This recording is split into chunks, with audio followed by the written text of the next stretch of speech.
I'm going to tell you different ways that you can sell your designer bags online. I will compare their differences so you can decide the best way for yourself. I will also share some tips and tricks on how you can sell for higher price for different situation, and also tell you my favorite way of selling designer bags right now. Let's get right into the video. If you want to sell your designer bags online and pay less fees, let's start with eBay first. I actually have sold quite some bags through eBay a few years ago, and what I like about eBay is that you get to keep 90% of what you are selling for. So basically the fees are around 10%, and the downside is that you have to write up the description and the title and the listing, everything, all the details yourself. Now eBay also has this process called authentication, and they authenticate the bag for you and you ship it to them and they ship it to the buyer. And basically if your bag is less than $2,000, eBay takes about 15% of the sale and 9% if the sale is over $2,000, which is slightly different than before, but overall still similar. You still get to keep most of the money. Besides, you have to writing up the description, research the listing price, take a picture of your bag. Not only all the works, but you also need to be extra careful about some situation. For example, I have experienced the situation that a buyer literally just registered their account after my post that went live. They offer me a ridiculously unreal high price to buy my bag, even higher than what I was asking for. And also they message me saying that, oh, I would like to buy your bags offline. Those are just some of the scams that you need to be really careful. And I also have some buyers that have really good review after bought my bag. For some reason, they just not paying me and no response or anything. So I had to open ticket with eBay, and these are the downside because you do have to deal with some of the scenario which is really time consuming. Besides what I have experienced, I also saw some people talking about it online, said they got scammed, that they shipped the real bag but the buyer claimed that the bag was fake or totally didn't receive it or something. Even you have tracking. If you do decide to sell on eBay, all I'm trying to say is just to be careful. I'm not saying all selling experiences are bad, but it's just better to be prepared. The next place you can sell your designer bags online is an app called Poshmark. So basically what you do is you take a picture of your bag, your item, write up all the descriptions, defect, and provide all the information in the app. You list the item. If your item is sold, then Poshmark will provide you a free shipping label and you get to keep 80% of whatever you're selling. Let's say if you're listing for $100, then you give Poshmark $20 and then you get to keep $80, and you also get a free shipping label, which is really nice. Then you don't have to deal with anything. You just put it in a package, drop it off. They also authenticated luxury goods that is over $500. So if you are selling your bags, they can authenticate it for you. You ship the bag to them and they will ship the bag to the buyer. You don't get to keep as much as eBay, but I would say 80% is still pretty good. And on top of that, they give you the free shipping label so that you don't have to deal with it yourself. The cons are you have to take pictures, write up descriptions, and do all the research yourself and list everything yourself. And the other thing that I want to mention is that I do notice that people love giving you offer, so that you kind of have to go through the process, try to negotiate a price back and forth, which is also really time consuming. You might still be able to sell it for a decent price, but it is time consuming. The next one is the RealReal. I'm sure a lot of you are aware that RealReal provides those luxury consignment service online. You can schedule a pickup or ship the bag or drop off to the RealReal location, and they will take pictures for you, write up your description, sell your bags. When your bag is sold, they take a cut and you can keep the rest. This is their commission rate for handbags right now, where you can see the higher price your bag sold at, the more you get to keep for yourself. Like if the bag is sold for more than $7,500, you get to keep more than $6,000 here. The nice thing is that you don't have to take pictures yourself. When I sold my bag with them a few years ago, what I didn't like them about is that sometimes they quote me ridiculously low price, but you do have the right to say, I don't want to sell at this price though. The other thing I didn't really like about selling with RealReal is because a few years ago when I sell with them, they didn't tell me that if the item does not sell within 30 days, they're gonna further discount the item. When the item was sold, it was ridiculously low and it was almost like nothing, which I was really disappointed because I was even not notified about they have this kind of policy exist.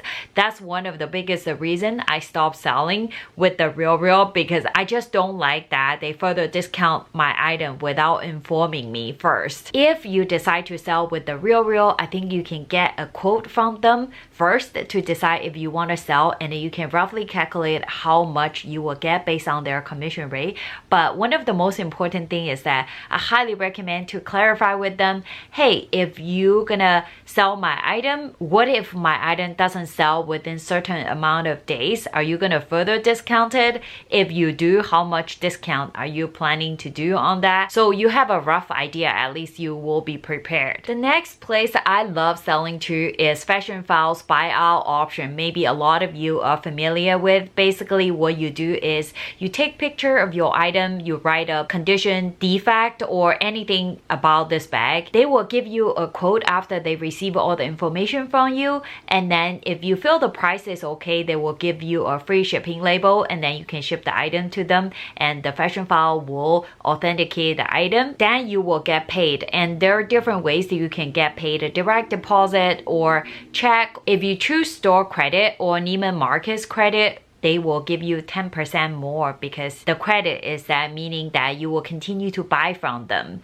so that you will get a little bit higher price. If you think you will buy from Fashionphile or Neiman Marcus, it's not a bad idea to take the credit since you will spend the money anyways. The quote price they give you usually don't change unless you hide some information, some imperfection or defect from them. Then they validate it, find out it's not what you have described to them before. But in my experience, I always describe everything, all the details about this bag. So in the end, what I have received is always the same price as they quoted me at the beginning. What I like about them is that they do the heavy lifting, they sell the item for you. You also get paid really fast and upfront. And once you get paid, you don't have to worry about they have to discount the item or do anything about it because you are already paid. The quote price that you get might not be a high price or anything, but if you don't want to deal with the hassle of selling, this might not be a bad option for you at all. The other thing that I want to mention is that sometimes Fashionphile does not take certain items if the item is overstocked,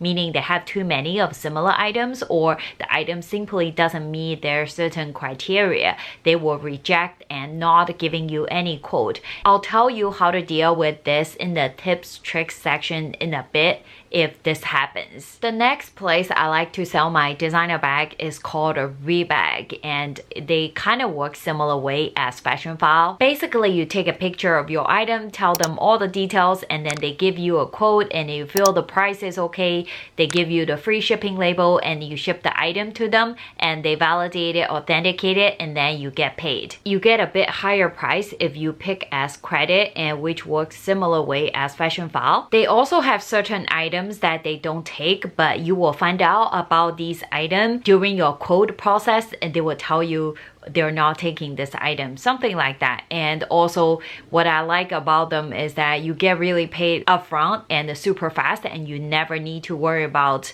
if they sell or not after you get paid. Tips on selling for higher price. The first one, of course, is buy less it or trendy bags, and you know those are the bags will get heavily discounted. And I'm sure the hassle of dealing with all the selling process online and the pain of receiving such a low price, it will constantly to remind you that it's not a pleasant experience to buy these bags and trendy bags at the first place. The next tip is to keep receipt, box, dust bag, as much stuff as possible for this item that you will sell. And most places online will quote you a higher price if you have a full set, and even you're selling it yourself, if you have a full set, it kind of shows that the authenticity of the bag, the buyer will also prefer to have a full set as well. The next tip is to take good care of your bag, because a bag in the better condition will for sure sell for higher price, right? I have a video on how to take care of your designer bags, store them, and also another video on how to remove creases on your bags. I'll link both of them down below for you to check it out after this video. The next tip, if you are deciding to sell online to places like Fashionphile or Rebag, when they give you a quote, they also tell you this quote expires on certain day. And if you are not happy with the quote, and you can totally wait until this quote expires and try to quote it again.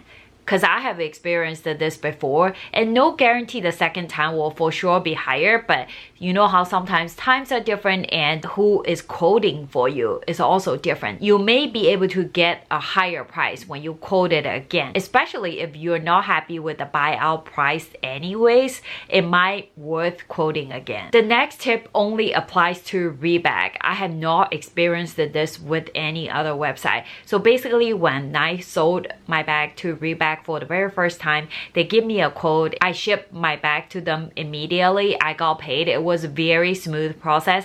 And the second time when I quote a bag with them, they give me a really low quote, and I'm simply have no intention of selling to them. So I let a quote sit there. But what I didn't know is that actually after a few days, if you ignore their quote, they will come back to you with a higher price. So don't tell other people I told you this. If you do decide to sell Rebag, if they ever give you a quote and just hold on to your response for a few days, they likely come back with a higher quote again. The next tip, if you decide to sell this bag yourself, what I would do is totally look up the selling price, the bags that are sold in similar condition as mine, same style, how much they are going for. Either I will pick a place have higher selling price, or I would just list it all the places, see whichever one I can get a higher price when I try to sell my bag. The next tip is that if you do decide to sell to different online websites, for example like Fashionphile or Rebag, I already took picture of my bags and I have the description.